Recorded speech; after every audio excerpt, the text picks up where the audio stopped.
Hi, and welcome back to the Psychology PhD, a podcast developed by grad students right here in the Columbia University Psychology Department, where we discuss psych-focused graduate programs. Once again, I'm Thieu, a fifth-year student here in our program. This season, we are discussing the process of applying to PhD programs in experimental psychology. In our previous two episodes, we started with an introduction to the Psychology PhD, which is followed up by a show on how to get organized at the beginning of the application process.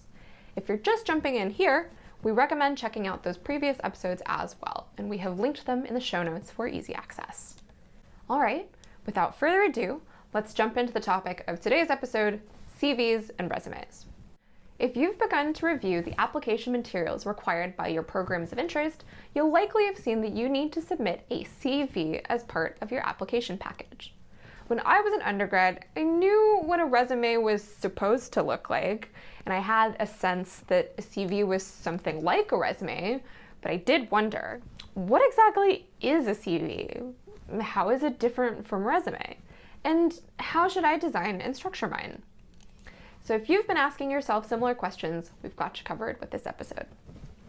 But before we begin, let me provide a quick caveat that, similar to what we've discussed in previous episodes, the guidelines we'll provide today are specific to the United States. In other parts of the world, what we call resumes here in the US are called CVs, so things can get a bit confusing. So, if you're applying to programs outside of the US, I'd recommend doing some online research into the customs and norms for CVs in your location of interest. So, with that caveat out of the way, let's jump into a quick summary of the key differences between CVs and resumes. We'll dive into each of these items in more detail as we work our way through the episode. A CV is a credential-based professional history, whereas a resume is a competency-based marketing document. CV stands for Curriculum Vitae, or the course of your life.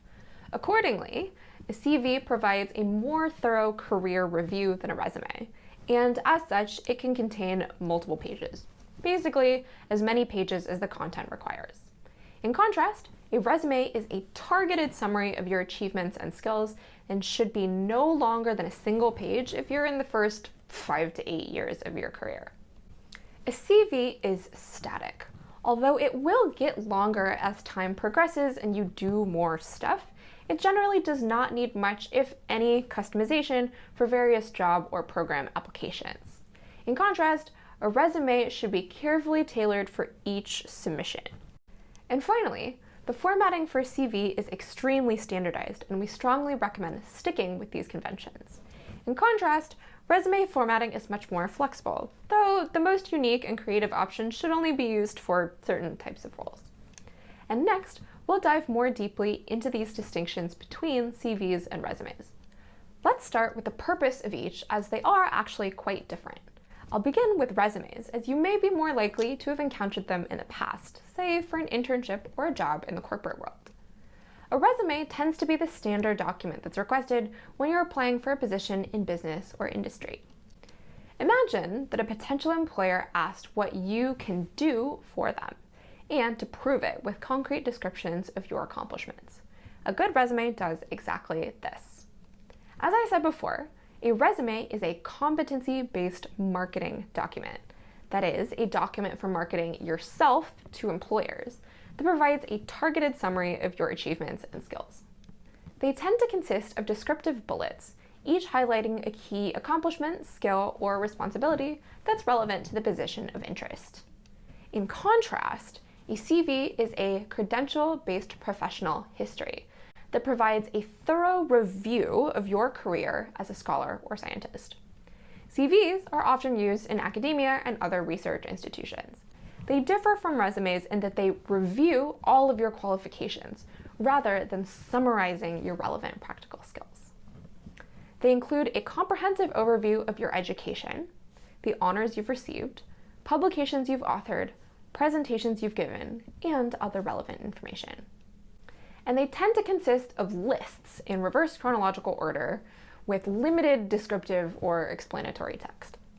So, now that we've briefly covered how resumes and CVs differ in their purpose, let's compare and contrast their typical structure. Here is a listing of the sections commonly included in a CV versus a resume. You'll see that some of these sections are included in both, like the education section, and others are different. In this episode, we will be walking through each of these sections in detail. But before we do, let's spend a moment looking at this typical structure for each type of document. In academia, CVs always begin with your education, and this section is typically followed by any honors or awards that you've received at this stage in your career. Next, for senior academics like postdoctoral researchers and professors, it is common to include any publications on which they are an author, followed by any presentations they have given, for example, at a conference or an invited talk at a university. And to avoid any discouragement, let me highlight that most people applying to grad school will not have content to fill these sections when they apply. For what it's worth, most grad students I know didn't have any publications or presentations at the time they applied, and they still got in. I'll mention it again when we review these sections in detail, but if you don't have any publications or presentations, simply omit these sections.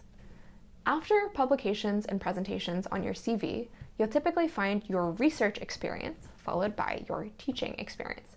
Finally comes service, your affiliations, and any other professional experience you might have that doesn't quite fit into the sections above. Briefly, shifting gears from CVs to resumes. A resume will typically start with your experience, followed by your education and then your skills. The only time when I'd recommend changing this order is when you're first graduating. If you're applying for your first job after college, feel free to place education before experience, because that's what happened most recently. There are also a couple of sections that you can include on a resume, but that you don't need to include: the objective and the personal sections. And we'll talk a bit more about these sections later. So now that we've reviewed the high-level structure of each kind of document, let's dive into specifics, section by section. And as a quick heads up, I'll be featuring real-world examples from CVs and resumes of people in my program in the video version of this episode. So if you're listening to the audio podcast, you can find a link to the YouTube video where you can find these examples in the show notes. So let's begin with the header at the top of your document. In a CV, the header format is quite standardized and honestly kind of boring. And you'll see that this semi-boring standardized format is true throughout the entire CV.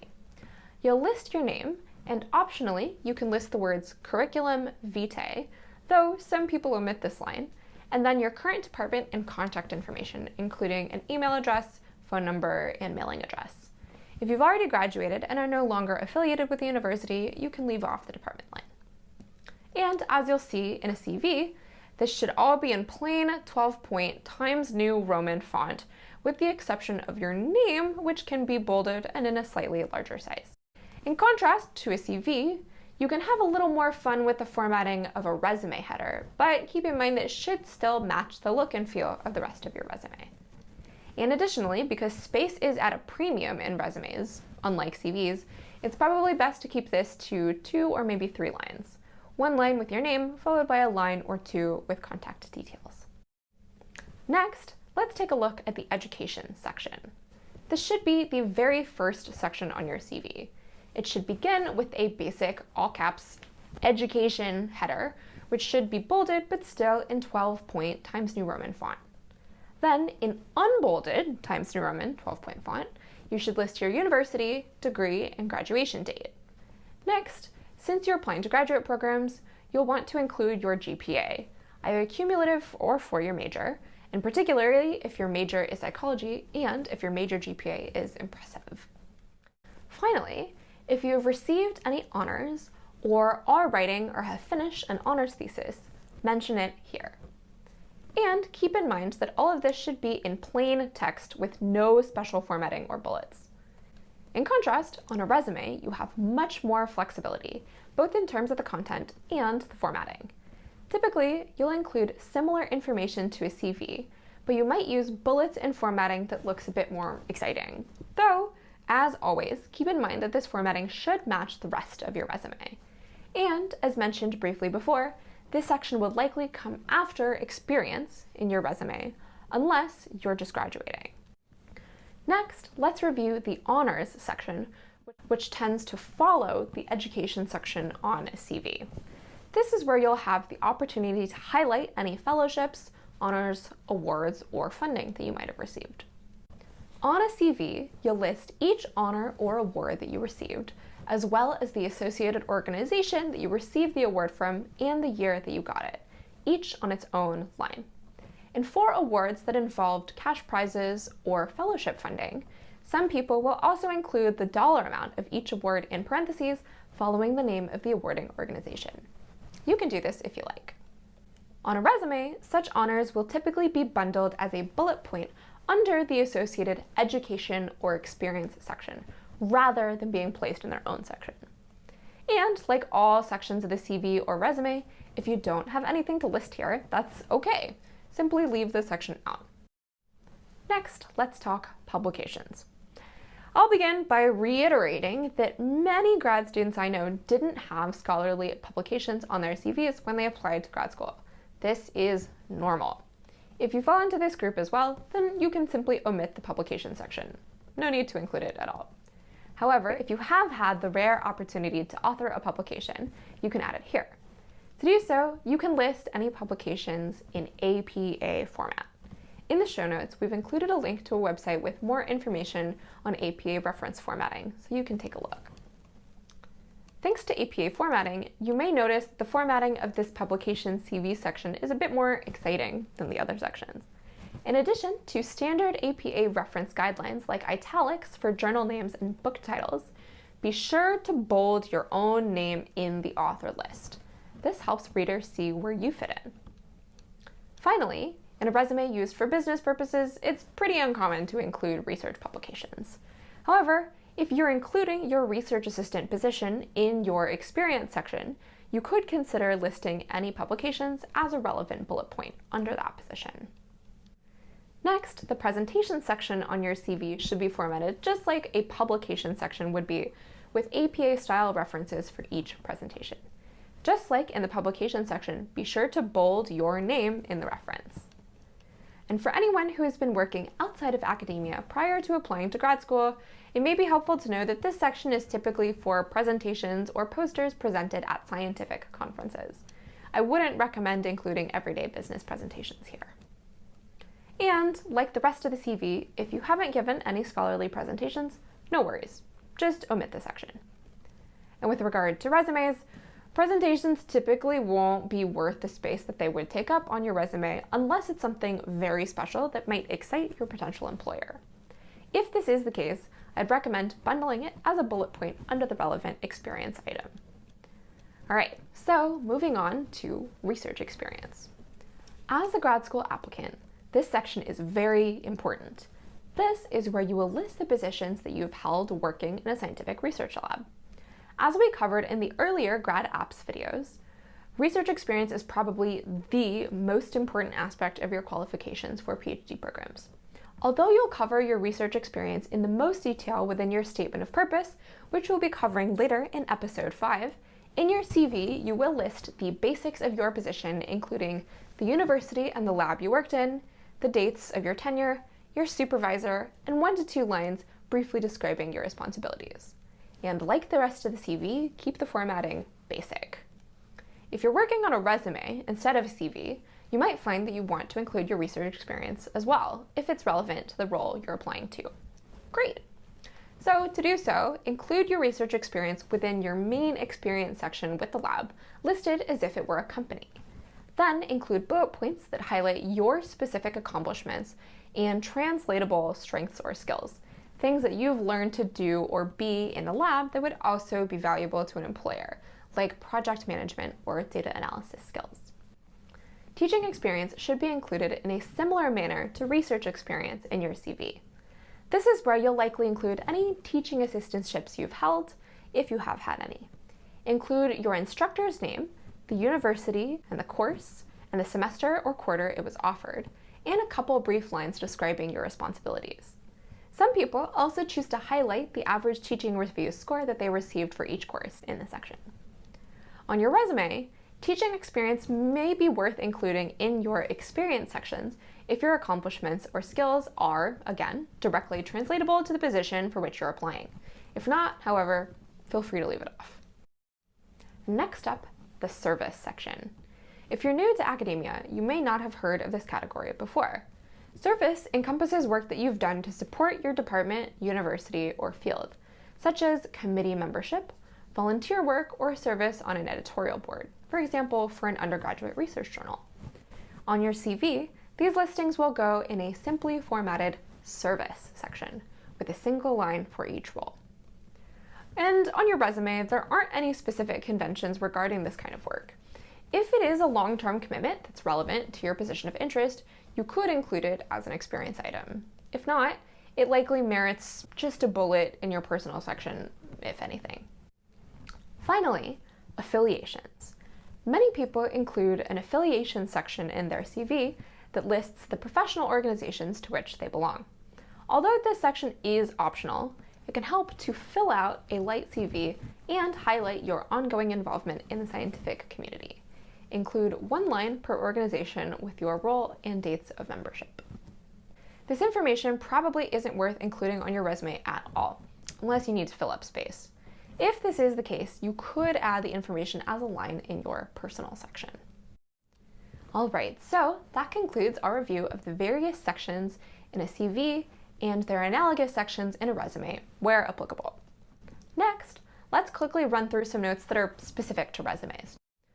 First, let's talk about two different ways that you might organize your experience section in your resume: reverse chronological versus functional. A reverse chronological experience section starts with your current or most recent professional experience at the top and then works backwards through time as you make your way down the page. This reverse chronological organization is by far the most common and straightforward way to list your experience. We would strongly recommend using this style of organization unless you have a good reason not to. In contrast, a functionally organized experience section will consist of separate groupings of professional experiences based on the primary function you performed in each role. This kind of organization can be really useful if you've made a big professional change, say from one industry to another, as it can help the reader to understand what took place before versus after the change. Functional resumes can also be especially effective when you're discussing this change in your cover letter as well. However, keep in mind that if this is for your first full-time position out of school, I would strongly recommend using a reverse chronological approach. Second, one optional section for resumes that I mentioned earlier is the objective section. If you decide to include this section, this is where you'll provide a targeted 1 or 2 sentence long summary of your career goal, which should align to the job to which you're applying, and potentially specific keywords, experiences, or skills that make you a great fit for that role. So, should you include this optional objective section? It might be worth including if you're making a big career change or if you have a resume that's light on content. If you don't fall into these groups though, we typically recommend that you leave it out and dedicate that space in your resume to other sections. Next, let's turn our attention to a section that is common in resumes but not typically found in CVs, the skills section.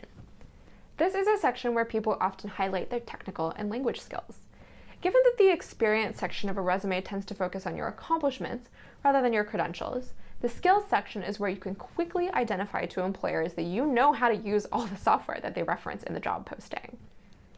In this section, each piece of software and/or language, a language you can speak or a language you can code in, receives its own bullet point. Finally, another optional section for resumes is the personal section.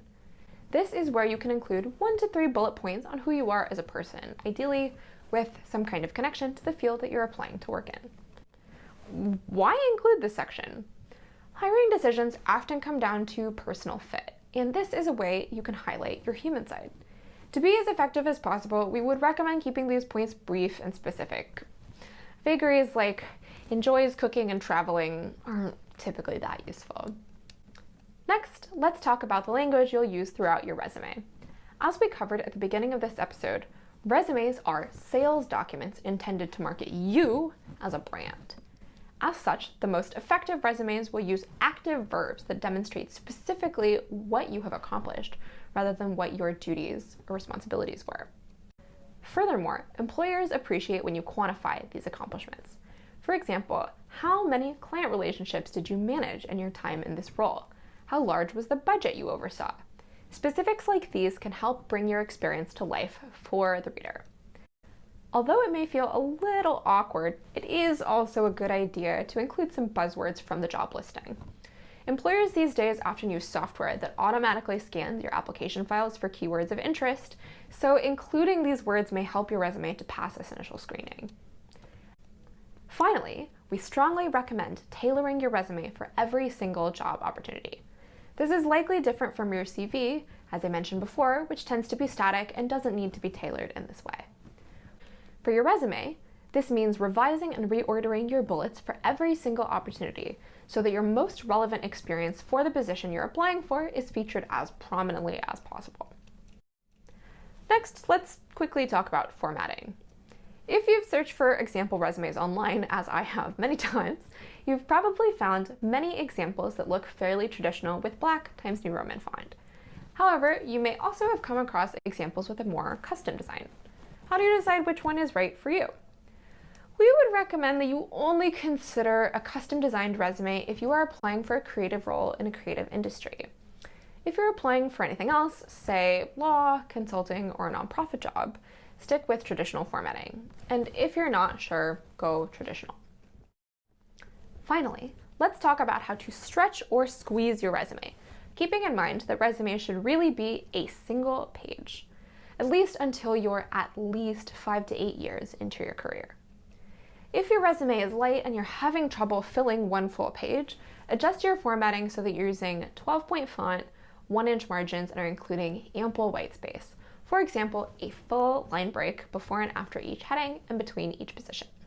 And additionally, if you have had more than one role at an organization, for example, if you've been promoted, list these roles as completely separate experience items. And if you're stretching, it could also be helpful to include that objective section at the top and the personal section at the bottom.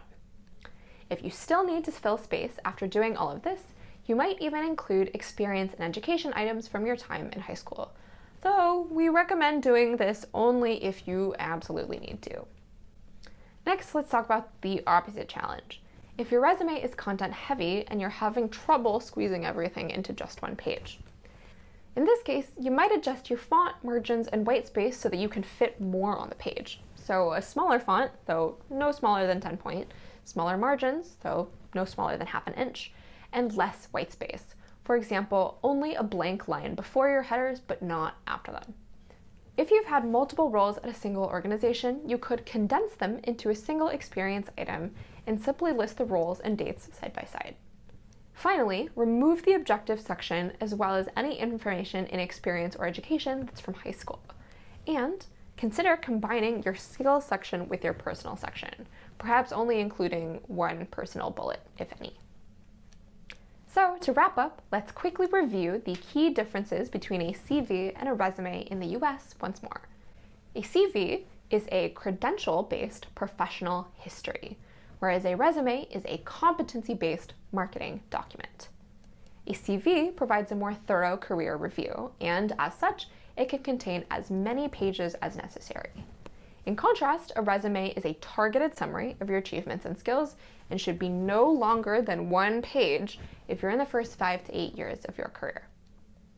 A CV is static, although it'll get longer as you get more experience. It doesn't need to be customized for most applications. While in contrast, a resume should be tailored for every single application you use it for. And finally, the formatting for a CV is extremely standardized, and we strongly recommend sticking with those conventions. In contrast, as you heard, resume formatting is much more flexible, though again, the most creative options should only be used for creative roles. That's all for today. I really hope that this has been helpful. In our next episode of the Psychology PhD, episode 4, we will talk about acquiring research experience and requesting letters of recommendation for graduate programs from your research supervisors. In episode 5, we'll talk about writing your statement of purpose for PhD applications, and in episode 6, we'll talk about preparing for interviews with schools that you're applying to.